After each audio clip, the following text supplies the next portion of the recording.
দেশে হচ্ছেটা কি? মানবতা, মনুষ্যবোধ, বিবেক দিন দিন ধ্বংস হয়ে যাচ্ছে। মনে হচ্ছে আমরা আস্তে আস্তে অগ্রসর হচ্ছি কাল কিয়ামতের দিকে। মানুষের মৃত্যুর কোনো ভয় নাই। কি দুর্ভাগ্য, কি দুঃখজনক একটা ঘটনা।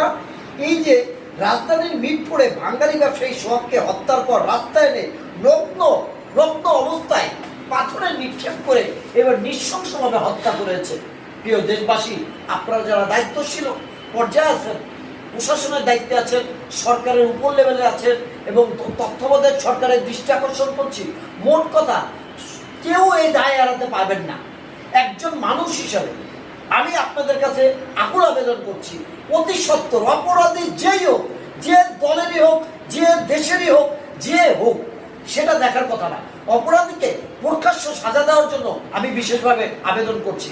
আর যাতে কোনো মায়ের মুখ এভাবে খালি না হয়। 2-4টা চট থাপ্পড় মারতে পারে, কান ধরে উপবাস কথাতে পারে, আটক রাখতে পারে, একটা পা ভেঙে দিতে পারে, একটা হাত ভেঙে দিতে পারে। নৃশংসভাবে এভাবে কিভাবে মৃত্যুর কোলে ঠেলে দেয়, এভাবে প্রকাশ্য। কি দুঃখজনক, কোন দেশে বাস করছি আমরা? আমরা কি মানুষ না?